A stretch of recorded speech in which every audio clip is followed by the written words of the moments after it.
G'day and welcome to Not the Farmer's Wife podcast.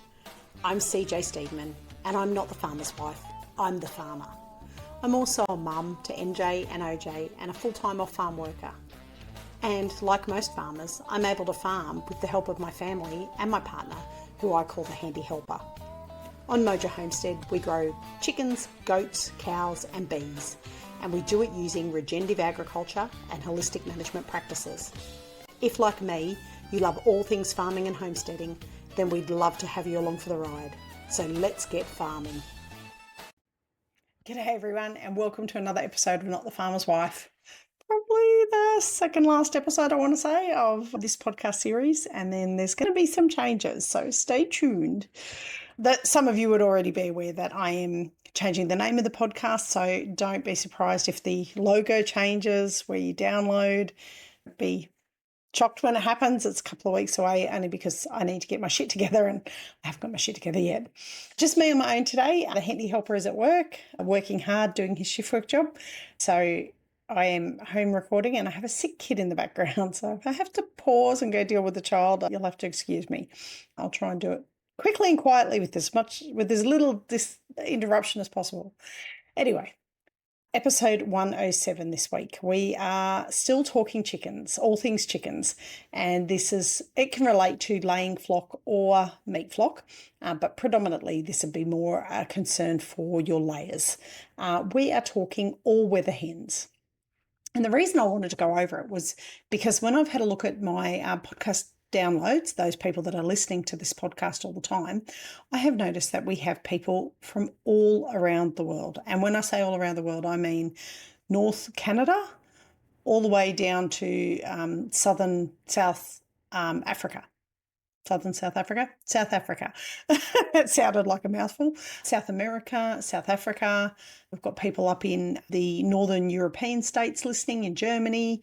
I think there's somebody listening to me in the Netherlands as well. Hello. I have been to Amsterdam many years ago backpacking. Not for the reasons that most people go there backpacking. When I went there backpacking, I was already working in law enforcement, and travelling to Amsterdam to imbibe in some of their other hobbies they have wasn't an option for me. But I love the place. Go back there in a heartbeat.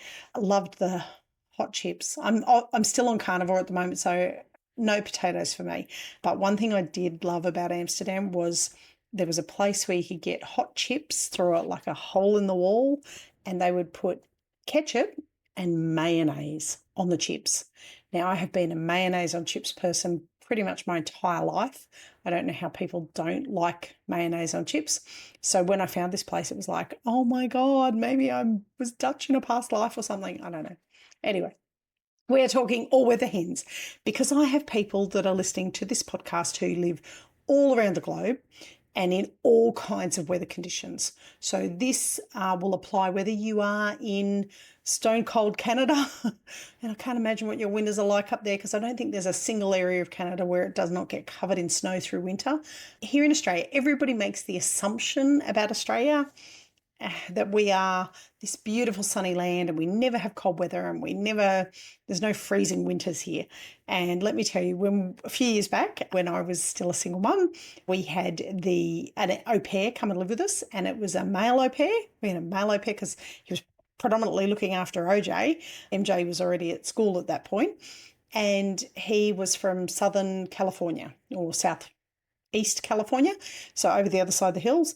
And he expected that it would be beautiful and balmy and warm the whole time. And he was lucky enough to arrive here in August, which for us is the tail end of our winter. But he was very surprised at how cold it could be. And a lot of people get to Canberra, which is southern New South Wales, and freak out about how cold it is. So we do get really cold winters here. We get quite deep frosts, probably -10, I would say. Over the space of a month, probably half the month would be sitting at -10, and that's Celsius, not Fahrenheit. So we do get really, really cold winters here where it frosts over, water troughs freeze, things like that. We don't get meters of snow. There are areas of Australia that get meters of snow on a good year if we're lucky and we want to go skiing, but we don't get snow like they get in Japan, in Canada, in Scandinavian countries, in Europe. We don't get that kind of level of snow. So this is about how to look after your chickens, whether you are living in the stinking hot tropical climate or whether you are in 2 foot of snow or 2 meters of snow, and trying to manage how you're going to look after your chickens there. We want them to stay happy and healthy. And I mean, at the end of the day, if you have egg laying chickens, you want them to be laying eggs. So that's what we're going to go through. So I'm going to talk about winter first. Now, we here in Australia at the moment, it is March, so we're in our autumn season. And that being said, we've had the last week of temperatures over 30 degrees, and we have had our afternoon thunderstorms. We get those quite regularly in the summer, late summer months. But we have had very, very hot March weather. Normally it would be starting to get cold, and certainly when the handy helper and I go up to milk the milking goats of a morning, that's usually at about 5 o'clock in the morning, and the weather can be a bit fresh then. A couple of times I've grabbed a jumper to chuck on to walk out because I've gone to open the door and gone, oh shit, it's a bit windy and a bit cold out there. But we, like I say, we don't get the deep snow like some people do. But there's a few things that you need to be mindful of if you are keeping chickens for eggs in an environment where you are dealing with the deep snow. And probably the big ones are frozen water. And frozen water, you don't have to be in deep snow for that. You just have to be in winter for that in some places, like for us here. If their water troughs are frozen and they're unable to drink, that is going to impact them adversely. So what you want to do is either, if you are in an area where you get a deep freeze, like the whole trough will freeze up, then you need to look at investing in some water heaters to put in the troughs to stop the water from freezing. Or have their water in a situation where the water tank itself is covered so that there's less chance of that deep freeze. Now, if you are in those snowy environments, there may be nothing you can do to stop it from freezing, in which case you'd have to have pipes that are covered, heaters in the bottom of the troughs, things like that.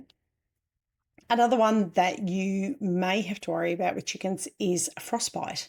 And people don't think of chickens as getting frostbite, but if they're in a really, really cold environment and walking around either on snow, which chickens can survive walking around on snow, they just don't want to be sleeping on it. But if they're walking around on it, their feet can get frostbite. So their little toes can get frostbite. And it usually occurs, this is my understanding, and I'm not a doctor or a nurse, frostbite occurs when there's a dampness.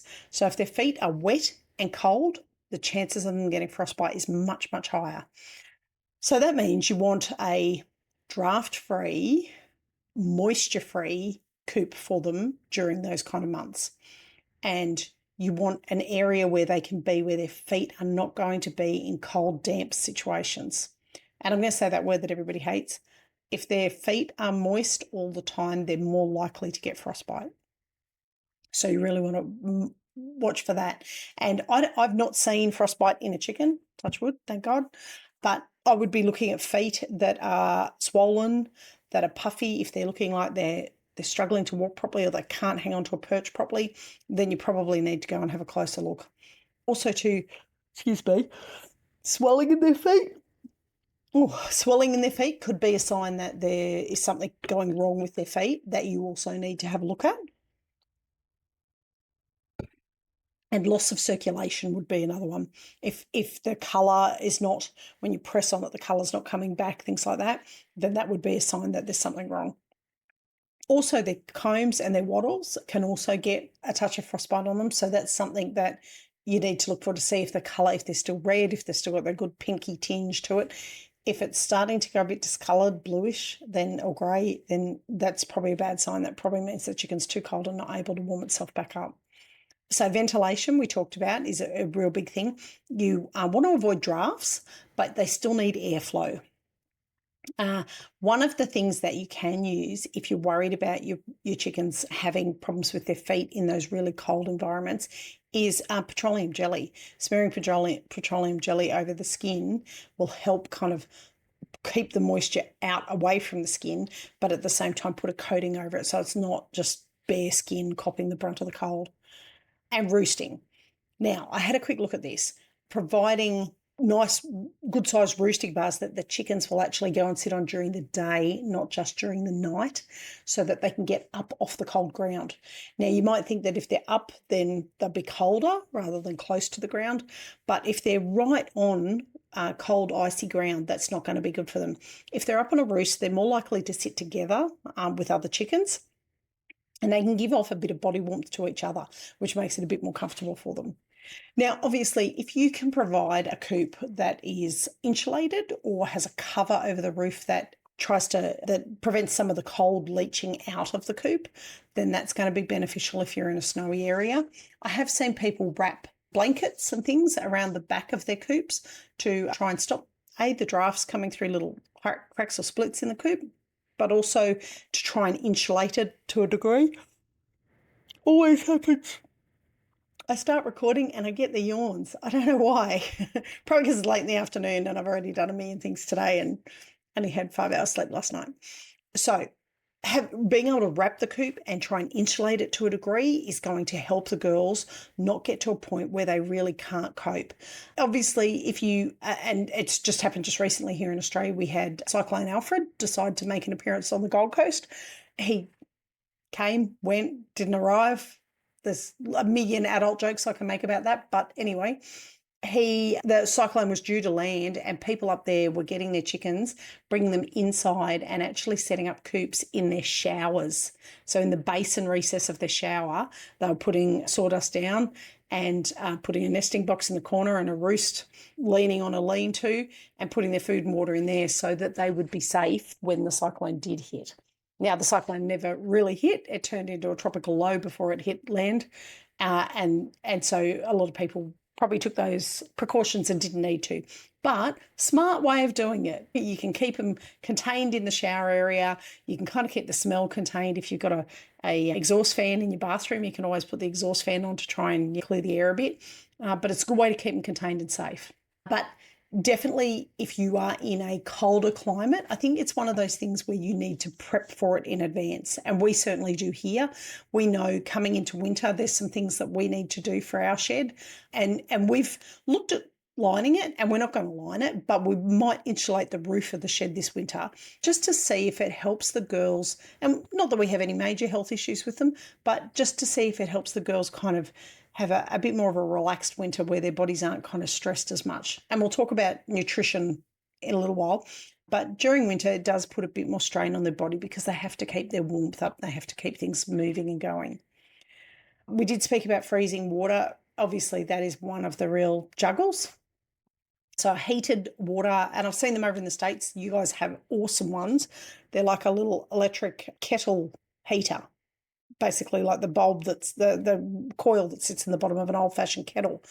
And they put that in the water troughs. It's all sealed, so it's not going to electrocute the water, so nobody's going to die. And it keeps the water at an ambient temperature, which stops it from freezing. Another one is, and I haven't tried this one. This is one I was Googling things that you could do to help with that. Place a sealed plastic bottle filled with salt water in the water container, because the salt water lowers being salt water, it lowers the freezing point. And if you place that bottle inside their water container, then the water around it by default won't freeze because the center core of it isn't freezing. It's basic science, so it should work. I don't know. If anybody's tried it, hit me up, send me a message, let me know whether or not it did work. We don't get that solid frozen water here. We only get usually a frozen layer across the top of our water troughs, but it might be one to try. And the other one is switching to rubber bowls, because it's easier to get the ice out of rubber rather than plastic. And we've just bought ourselves ice cube maker, an ice cube tray that is rubber, and we're finding it's super easy to get the ice cubes out of. So I get where that kind of makes sense, but probably the better thing to do is not have the water freeze in the first place. Now, over winter, your hen's laying pattern may change, and it's really important not to panic about any kind of drop-off of eggs. A lot of people freak out as soon as their chickens stop laying eggs, but it's a big burden on the chicken's body to be continuously laying eggs and never have a break. So winter is a time when humans, if I'll go all woo-woo on us for a sec, winter is a time when humans generally have a downtime. The days are shorter, so you're not outside as often unless you're a farmer, in which case nothing changes. But you generally would have more downtime, more sleep time. Your circadian rhythms change so that you are not as active. In a normal, natural environment, you would not be as active. And the same can be said for chickens. Their rhythms will change through winter. Usually chickens will have a molt somewhere around that winter period as the days get shorter. But that being said, not all chickens do that. Every chicken's different. So some chickens won't. Generally, if a couple of chickens in your flock start molting, the rest of them will go as well. But their egg production drops off. Now, it's only dropping off while they're going through their molt. But if you have a really cold and nasty winter, you might find that even when they come back from the molt, they're not necessarily back to laying full steam ahead straight away. And that's okay. Don't stress about it. There are a few things you can do to try and help them along. But at the end of the day, their body's just taking a much needed rest. And once they get over that rest, then they should come back just as strong as ever. That being said, no chicken's going to lay in its third year like it did in its first year. So be patient and kind to the older ladies in the flock. They're still doing the best that they can. But there's a couple of things you can do if you want to try and prolong that egg laying season. And I've not used these because I do prefer to go down the natural kind of let the chicken sort their own circadian rhythm out. But if you are needing the eggs for family, and let's face it, with the cost of living the way it's going, and it's not just in Australia, I think just about every country in the world at the moment is having the same problems, you might really need those eggs to be still coming in. So a couple of things you do is supplemental lighting. And that is adding a low wattage bulb on a timer to try and prolong the daylight. So you can either have it kick in first thing in the morning where the sun comes up before the sun actually comes up. So they get a bit more light before the sun is actually up.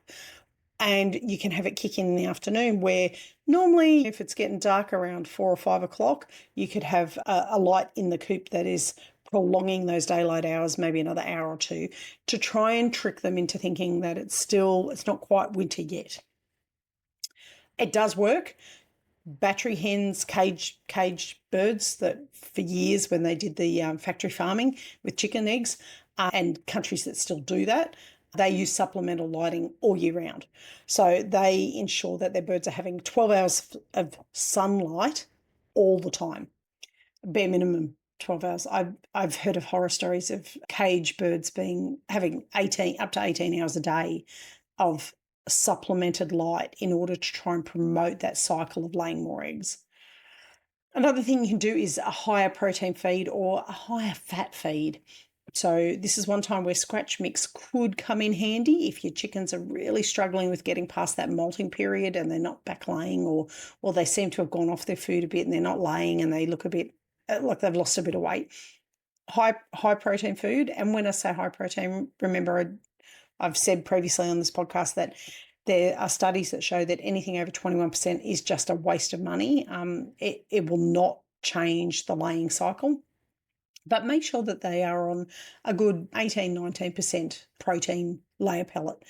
And scratch mix with a lot of corn in it can do them a bit of good. Corn is a food that is fed to any mammals, to fatten them up. So cows get fed corn to fatten them up. Corn syrup oil, which I jokingly refer to as car lubricant, it is a number one source of fattening people up. So corn is a food, like any kind of really high dense carbohydrate like that, is a fattening element. So if you're worried that your chickens don't have enough, they're not getting enough calories in, then corn is probably a good choice. Scratch mix. Keeping their stress levels low. Now, chickens, like all animals, when they're going through those cycles of different seasons, sometimes it can be stressful for them in that they have shorter days, not as much food going in, their eggs are a bit off, they're molting, their body's hanging out a bit. So ensure that they do have enough space where they can stay dry and warm and still forage. So if you're in a really snowy environment and you've had to lock them in the coop rather than let them go out in free range, you may want to put extra things in there to help them with their foraging nature while they're stuck in the coop. So things like toys for them to play with, and that could be a cabbage on a rope that they have to stand and peck at, and every time they peck it moves because it's on a rope, but it gives them something to do. It keeps them active in their mind as well as their body, and that can help bring down their stress. So that is it for winter. Obviously, if you are in a massively snowy environment and you have a tip that I haven't mentioned there, post a comment on the podcast or on YouTube if you're watching on YouTube, or go on my social medias and let me know what's your number one tip for looking after them in those really deep snow areas. Because like I say, we don't get deep snow here. We just get the nasty old frost that makes everything uncomfortable. So, summer care. What can you do for them in summer? I mean, let's face it, summer means they're outside in the sunlight. Wouldn't they love that? Not necessarily. So, one of the problems with summer and chickens is that it can actually be too hot for them on occasion. Too hot, too humid, too uncomfortable. And let's face it, anybody who's lived through a really tropical summer, if you're not used to a tropical summer especially, it can be really uncomfortable. You're sweating all the time, you can't drink enough water, you don't feel like doing anything, it's just too hot to move. Chickens are the same. They don't like the super, super hot. And there are some breeds that are well more adapted to it than others. But for the most part, they'll let you know if they're having an issue.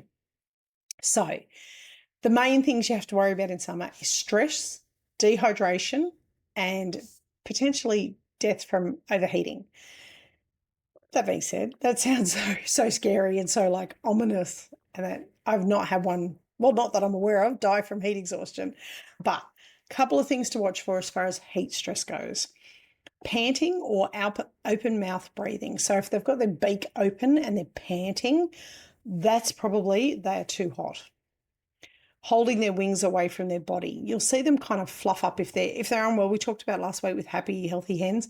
They'll fluff themselves up if they're not feeling well. Well, if they're too hot, they'll hold their wings out off their body and fluff their feathers up. And the idea is they're trying to get a bit more circulation through to cool their body down.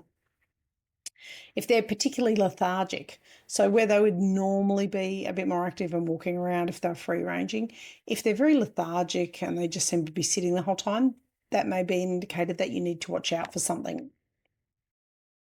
And the last one to really watch out for is reduced egg production. And I didn't mention it in winter, but reduced egg production can be a sign of stress there too. Most people put it down to a molt period, but it's not always a molt period. Sometimes it can just be that they're really not coping with the cold. So reduced egg production is a really good indicator that there may be something wrong, that you need to adjust the environment for the chickens to fix it so that they can get back to laying eggs. Now, what do you do to keep chickens cool? Well, there's a couple of obvious ones. Shade. They need shade. If they are in a coop that is not got a tree shading it or shade cloths over the top of it, where they just have the sun beating down on them, that is never going to work. And you can artificially shade them with shade cloth and roofs and things like that, or you can naturally shade them with trees. They're not going to mind which one. It comes down to aesthetics for you and what's practical and what works. You might have a tree growing that's not big enough yet. Put some shade cloth over the top of their coop so that when they're in their outdoor area of their coop, they can still get out of the direct sun. Keeping the coop open. If you have a particularly closed coop, then you might want to look at putting some vents in to allow for a bit more cross flow of air, or set it up so that you can open up doors to allow that airflow to go through the coop. They tend to not like to go into their nesting boxes when they're overly hot, so keeping that area really cool is a great idea. If you are in a particularly nasty climate where it is really, really hot, and I say that jokingly because here it can get to 40 degrees Celsius without a problem, but you can put in misting systems and sprinklers. Now, I've not used them, but I have seen them done in other areas, and it's just like a sprinkler system with a light mister, like what I've seen them at a couple of our local clubs and pubs in their beer gardens. So in their outdoor areas, they will put these misting jets to allow a nice even mist of cold water to kind of float through the air, and it just keeps that dry heat away. Frozen treats is a good thing to offer them. Frozen watermelon, berries, veggies, anything frozen into water or just frozen straight. So you could get a cabbage, stick it in the freezer for a couple of hours. Before you do that, put a hole in it and put the rope through it before you put it in the freezer, because trying to put a hole in it after you've frozen it, not going to work. So do that. Hang it in their coop so that in a shady area, so while they're in the shade, they can peck at something, vegetable matter, that's got cold frozen water on it, and that'll help them to cool down. Frozen watermelon was a big one for us. We grew watermelons when we lived at Gunning, and we used to freeze pieces of them and put them out for the chickens, and they loved them. Cold foot baths I've heard of people using. I don't know that I would do that, but I have put a shallow, like a wading pool, in the corner of the chicken coop and put water in it, and then to keep it cold, put a block of frozen water that I'd frozen the day before in the freezer, and just upended the entire block into the water so that the temperature of the water stayed down. Of course, being chickens, they get in, they shit in it, they make a mess of it, they drag their food in, they've got dirty feet. It's not always going to work, but if you're having a couple of really, really hot days, that would be a great tip as well. Now, you can get electrolytes for birds. So if you think your chickens are at all dehydrated, if you think that there is, like if they've run out of water during the day and you didn't realise, and you go there and they all look like they're a bit lethargic and a bit panty and not coping, you can get electrolytes and put it in the water. I've not used them. I have seen them online, but I would imagine I've used them for goats and horses and cows. So I imagine it would be the same kind of thing where it's just a powder form that you mix in water. And what it does is put some essential things back into their system, like magnesium, that they would need to keep kind of functioning when they're so hot. And obviously, the best tip I can give is having their water source in an area that's well shaded, so that they're more inclined to go and get water when they're thirsty, because they're not standing out in the baking sun trying to do it. Now, the next thing that I want to talk about is the shorter daylight hours and egg production. Sorry, just had a little break there to take a sip of water. I'm struggling with the dehydration at the moment. It's been very, very warm here this week, and we've had a big week. So as the days get shorter, when you're going into that winter period, you really do have to kind of reassess how you're going with egg production, and you need to prepare for the fact that you may have a drop-off. And it may not just be the molt. It might be a drop-off purely because the chickens are just, they're less interested. They've got less energy going about them.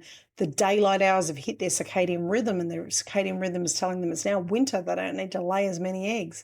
So that type of thing is something you need to be prepared for, and don't freak out when it happens. So I want to go through the pros and cons of supplemental lighting. As I said, I have not used it, and the reason I don't use it is I'd rather my girls just go through that normal circadian rhythm and get out the other side of it on their own. Kind of like their system just having that little break over winter, which I think humans need that as well. So I don't like to kind of do something different to my birds that I wouldn't do for myself. But we do use supplemental lighting because even in winter we have the lights on, so we are already exposing ourselves to longer days. The pros of supplemental lighting are more consistent egg production. And this is not going to be the same for every bird. Some birds won't respond to it. Other birds definitely do. It helps maintains flock health through the winter.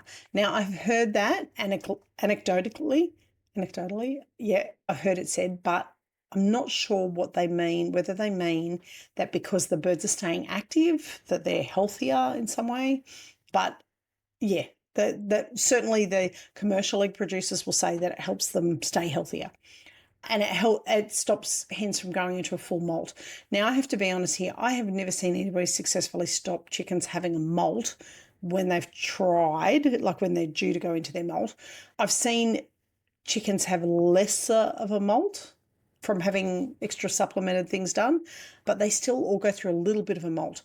And honestly, the molt time for me, I see it as that real downtime where they're kind of recuperating and regenerating, getting ready for going into their next cycle and season. Man, I've just had about 3 interruptions in a row. I've had to pause it and we'll go back, and hopefully I haven't lost my train of thought. So supplemental lighting. I've gone through the pros, now the cons. The cons, it can shorten a hen's lifespan. And that being said, it might be hard to really judge that, because the kinds of hens that normally have that supplemental lighting given to them are hens like Isa Browns, who are commercial egg producers. So when people say, oh, it shortens their lifespan, I do wonder whether they're talking about a heritage breed bird who would normally have a longer lifespan, or whether they're talking about a Isa Brown who generally doesn't have as long a lifespan as what a heritage bird would have. It interrupts the natural molt cycle. That one I agree with. I really think that molt cycle for a chicken is a really kind of good time for a chicken to have that wind down and regenerate and get ready for the next year of laying. So it bothers me a little bit. It seems a bit unnatural to interrupt that molt cycle and not let them go through it. And it's a potential fire hazard if not set up correctly. And this has always been the case. And we talk about this with setting up brooder houses for chicks. We used to use these horrible old-fashioned heat lamps that would get super hot. And if they touched up against anything like straw or anything like that, they would literally catch on fire. So old-fashioned lighting that is hot to touch is not a great thing to have in a coop. So if you're going to use lighting, you need to use lighting that is cool to touch, that is not a fire hazard in any way, shape or form. And I've got here best production. If you want best production, so I had a look to see what they say is the right amount of light to increase that production mode. And it's white, soft white or red light is the best thing. And they say 14 to 16 hours a day. And that should keep the chickens laying eggs for a bit longer. Using natural daylight patterns, so letting your chickens just lay to the natural cycle and natural circadian rhythm, it is best if you want to give your chickens a break. And I would advocate for that. I really think it's best for them to have that downtime. Now, one thing I did find when I was doing a bit of research, because like I say, I've not used supplemental lighting myself, if you do decide to use it, it's one of those things where you kind of have to gradually increase it. So they recommend about 15 minutes a day to increase it before you, don't go straight into 16 hours a day, because that can be a bit of a shock to their system. And any kind of shock to their system just adds stress. It's probably not going to work. So increasing the light by about 15 minutes until you get up to that 14 or 16 hour, whatever you decide to do, is what they recommend, just to prevent that kind of shock and stress on the bird. Now, diet during winter. And we'll talk about diet during summer as well. So diet during winter, the one thing to think about is that they will lose a little bit of body condition. And that's because they're trying to stay warm. And it's the old joke that we used to have about you put on a few extra kilos in winter. But it's the same for horses, cows, goats, the whole lot. If they're carrying a little bit of extra fat over winter, it's like a bear hibernating. The more fat they've got on them, the warmer they'll stay. And it allows them, they get a little bit of illness or a little bit run down, it gives them something to kind of keep their system going over that colder months, when they're really struggling. So a winter diet that is good is something with a little bit more calories in it. Like I said before, that's probably a good time. If you really want to give them scratch mix, that's not a bad time to be giving them scratch mix. The higher protein feeds, giving them scratch mix like corn and grains at night. Corn and grains are a hot food. If anybody that's used to feeding cows or horses or anything like that, you would understand the difference between hot and cold foods. So some foods, just in the processing of the food, will generate some body heat in the animal, whereas other foods are cold foods and the animal has to process it without extra heat coming from the food itself. Corns and grains are hot foods. They're considered hot foods. And so generally it helps them keep their body temperature up a bit more without them having to work as hard. So some good winter treats would be warm oatmeal. I've fed oatmeal when I've had bags of oatmeal that have gone out of date, and I've literally made up a big bowl of porridge and given it to the chickens, and I made it up with milk as well, and to give them that real calcium hit as well, and they loved it. They scoffed. Black oil sunflower seeds. I have given them sunflower seeds in the past, and they are very fatty, but through winter, that's probably not a bad thing. And the other thing you do, if you're wanting to give them a bit more of a protein hit other than their layer pellets and you don't want to go down that scratch mix hot food kind of route, then scrambled eggs are a good choice. So scrambling up some eggs and dishing it up to them, and it just gives them that extra protein hit. They can eat eggs without any impact at all, because remember, they are omnivores, so having eggs for them is not an issue. Now, summer diet. You don't want to give them the hot food, so you don't want to be giving them the grains and things like that. You want to help them still maintain production, but without overheating. So definitely not scratch mix in summer, definitely not grains and corns in summer, but hydrating treats are really good. So things like melons, like I said before, watermelon, frozen, cucumbers. Mine love frozen cucumbers. If the kids have got those little cukes left over that they haven't taken in their lunchbox, I just freeze them or slice them and then freeze them and chuck them out to them. And because they've got such a high water content, it gives them a really good hydration hit as well. What are other things I've got here? Frozen greens in water. So I have put corn, just straight corn, into ice blocks and tossed that out to them before, but beans, peas, things like that can go in there as well. Any kind of greens. They love their salad greens. So salad greens frozen into water, they would peck and carry on. Now, this might also be a time that giving them a bit more of a calcium boost might be good, because they're probably in summer going to be laying a lot more than normal. That's when they're in their peak laying season. So ensuring that they have enough calcium, shell grit, things like that in their coop is more important in that summer months. And to get an extra calcium boost into them, you can feed them milk, you can feed them eggs. They will consume it, and it is good for them. But the big summer treats for them would be, my picks would be watermelon, frozen peas, and frozen leafy greens. They're the way to go. So just to recap everything that we've gone through, I'm trying to do this a bit more, run over what we've talked about, just in case you've tuned off where you're driving the car and you haven't thought about it and gone, shit, don't even know what she actually talked about today. Ventilation. Keep the coop ventilated through all years, all seasons. Cold, you want to keep it ventilated so there's no moisture buildup. In summer, you want to keep it ventilated to keep the breeze going and allow them not to overheat. Fresh water obviously has to be available at all times. Now, in winter, the main thing there is to remember it can't be frozen. It has to be defrosted enough for them to be able to drink it. And in summer, obviously, they don't want really hot water. If you can make cold water for them, or cooler water, but good fresh water and lots of it so that they can stay hydrated. Dust baths.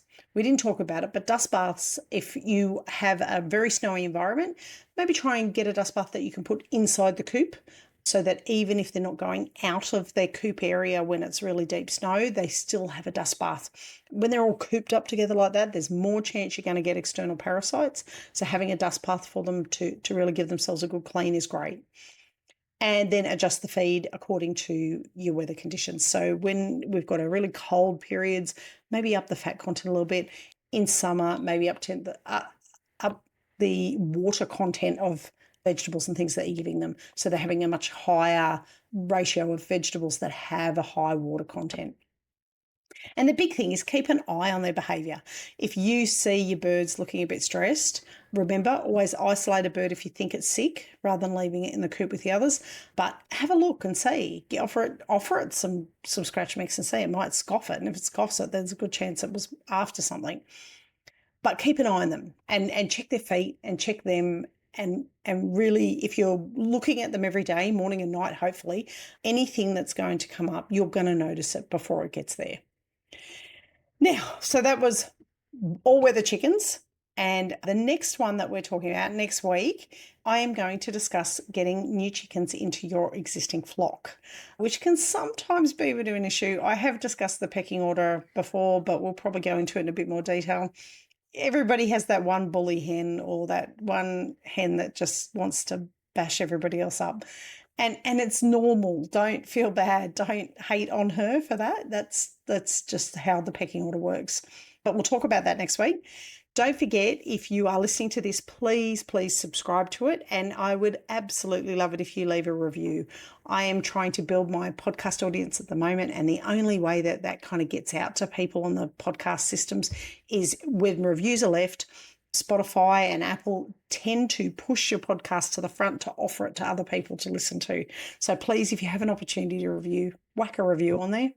Otherwise, I've managed to keep it short this week without the handy helper interrupting me and giving me all his extra stories.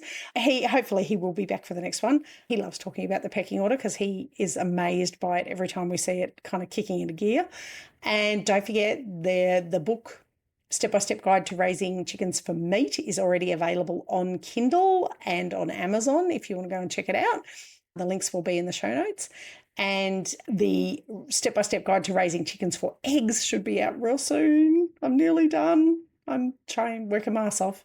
Anyway, that's it for me this week. I've got to go deal with sick kids, and I will speak to you all next week. Bye for now.